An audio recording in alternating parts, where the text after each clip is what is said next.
এই বইয়ের প্রচ্ছদটা আমার এত ভাল লাগছে, এবার বইমেলায় যতগুলো বইয়ের প্রচ্ছদ দেখছি আমি, তার মধ্যে এই প্রচ্ছদটা আমার সবচেয়ে প্রিয়। তো বইমেলার শেষ দিনে আমি কি কি বই সংগ্রহ করলাম এবং পরবর্তী কিস্তিতে আমি আর বইমেলার কি নতুন বই সংগ্রহ করব, সেই বইগুলো আপনাদের দেখাবো। প্রথম বইটা হচ্ছে সমুদ্র পথে, গ্রিস থেকে বাংলায়, পৃথিবীর প্রাচীনতম ভ্রমণপঞ্জি। অনুবাদ করেছেন হারুন রশিদ। এই বইটা হচ্ছে একজন গ্রিক নাবিকের দিনলিপি। তো উনি সমুদ্র পথে গ্রিস থেকে কিভাবে বাংলায় এসেছে, তার যে পুরো জার্নিটা, সেই জার্নিটা আপনারা জানতে পারবেন।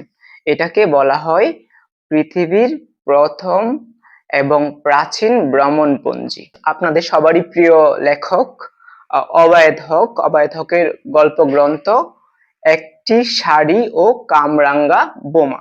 এটা হচ্ছে আগের বই, এইবার বইমেলা উপলক্ষে আবার নতুন করে দুইটা গল্প অ্যাড করে নতুন করে প্রকাশ করেছে। এটার প্রকাশনী হচ্ছে আপনার উপকথা প্রকাশন। এইখানে 8টা গল্প রয়েছে। আগের যে মুদ্রণ, সেখানেও 8টা গল্প ছিল, কিন্তু এখানে সেই 8টা গল্প থেকে 2টা গল্প বাদ দিয়েছে আগের এবং 2টা নতুন গল্প অ্যাড করেছে। এবং এই বইয়ের প্রচ্ছদটা আমার এত ভাল লাগছে, এবার বইমেলায় যতগুলো বইয়ের প্রচ্ছদ দেখছি আমি, তার মধ্যে এই প্রচ্ছদটা আমার সবচেয়ে প্রিয়। তো যারা ছোট গল্পের বই পছন্দ করেন তাদের জন্য এই বইটা। তারপর হচ্ছে আমার প্রিয় লেখক মুহম্মদ জাফর ইকবালের বৈজ্ঞানিক কল্পকাহিনী প্রজেক্ট ক্যাসিওপিয়া। এটা হচ্ছে যে একটা মহাকাশ অভিযান, প্রজেক্ট ক্যাসিওপিয়ার জন্য মহাকাশচারী খুঁজে। তো সেই মহাকাশচারীরা তারপর হচ্ছে মহাকাশে ভ্রমণ করে।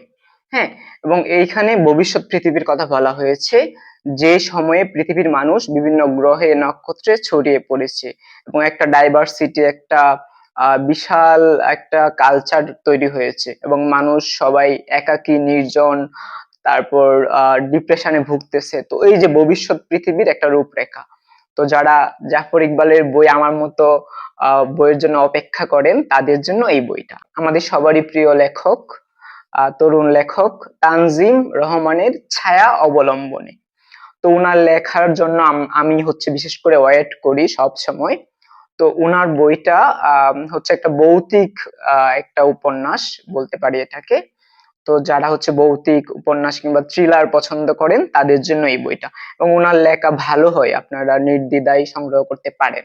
একটা ইন্টারেস্টিং বই, শেক্সপিয়ার এন্ড কোম্পানি, লিখেছেন হাসনাত আব্দুল হাই, আমার অনেক পছন্দের একজন লেখক।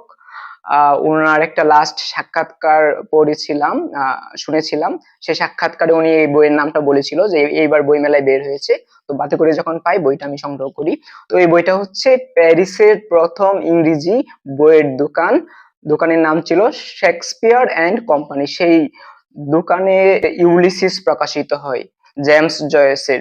সেই দোকানের যে হচ্ছে সিলভিয়া বিচ ছিল, সেই মার্কিন তরুণী, সেই দোকানের মালিক, সে হচ্ছে একটা প্রকাশনী দিয়েছিল। প্রকাশনী দেওয়ার পর তো জেমস জয়েস তখন হচ্ছে তার ইউলিসিস প্রকাশের জন্য ব্রিটেনের প্রকাশক কিংবা আমেরিকার প্রকাশকের পিছনে ছুটতেছিল, কিন্তু কেউ সেন্সরশিপে বইয়ে কেউ প্রকাশ করতেছিল না।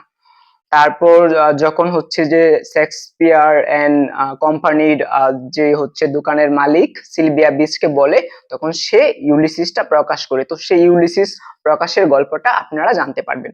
তো এই বইটাও ইন্টারেস্টিং হবে, এই বইটাও আপনারা চাইলে পড়তে পারেন।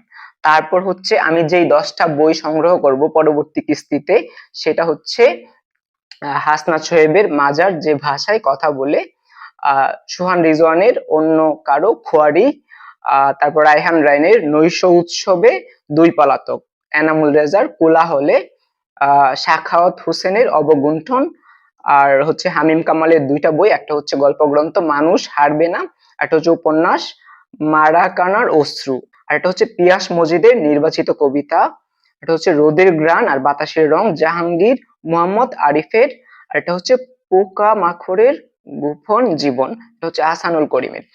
তো ওই 10টা বই আমি পরবর্তী কিস্তিতে সংগ্রহ করব। তো দেখা হবে পরবর্তী ভিডিওতে। Thanks for watching. টাটা।